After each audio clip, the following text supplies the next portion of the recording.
Good morning to one another. Today we are going to discuss remaining layers in OSI reference model. Already first four layers we have already discussed in the previous session. Those are the application layer, presentation layer, session layer and the transport layer. Now today's session we are going to discuss the network layer, data link layer and then physical layer. Network layer is responsible for providing the best path for data to reach the destination. So logical addressing works on this layer. Router is a network layer device. So it implements the routing of frames, that is in packets, through the network. It defines the most optimum path the packet should take from the source to the destination. The network layer can be defines the logical addressing so that any endpoint can be identified. And the network layer can handle that's the congestion in the network. It facilitates the interconnection between the heterogeneous networks. There is nothing but an internetworking. The network layer defines how to fragment a packet into smaller fragments to accommodate different media. It is divided into the two parts. One is for the routing protocols. Here it is routed protocols, and then second one is for the. It is divided into two parts. One is for the routed protocols, and then second one is for the routing protocols. For example of the routed protocols are then Internet Protocol IP and then IPX, Apple Talk. And routing protocols examples are that RIP, IGRP, OSPF, EIGRP. This is the data flow from the network layer. So here data can to be flow from that's the transport layer to the network layer in the form of packets. So segments of data can to be divided into that's the number of packets. Each packet can to be transmitted from that's the source to destination. The next layer is data link layer. That's the data link layer is divided into the two sub layers. One is for the LLC and then second one is the MMC. LLC means logical link control.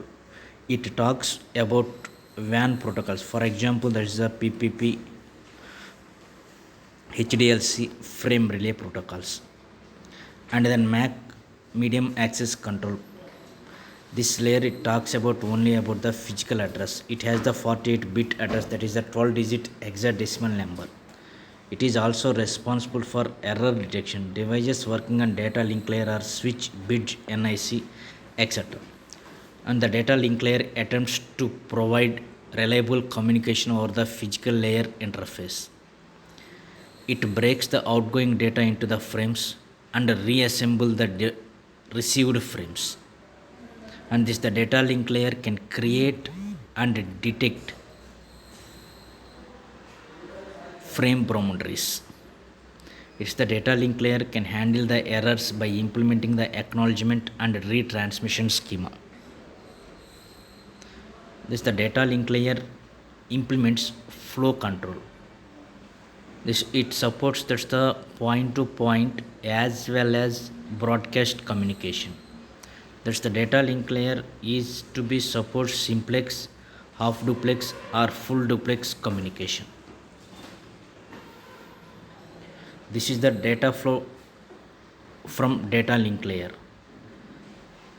So the network layer can to be provides that's the data in the form of packets to the data link layer. That's the data link layer can to be divides that's the each packet into the different frames.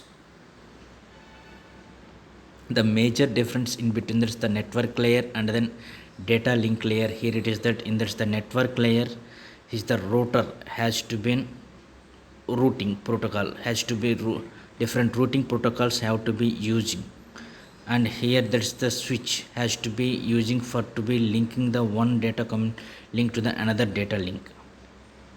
The next layer is physical layer. Physical layer is responsible for electrical mechanism and procedural checks. and it provides the physical interface for transmission of information. Here in the physical layer to be defines rules by which bits are passed from one system to the another on a physical communication medium. The physical layer covers all mechanical, electrical, functional and procedural aspects for physical communication.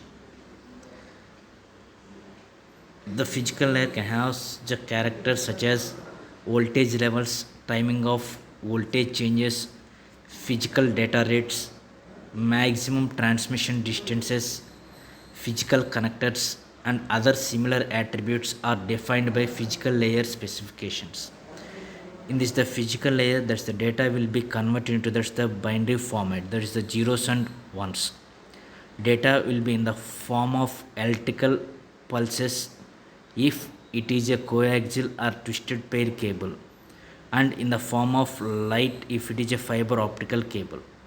Means that the data can to be transmitted from that's the one system to the another system through this the electrical pulses. These are the coaxial or then twisted pair cable or optical fiber optical cable. So devices working at the physical layer are hubs, repeaters, cables, modems, etc.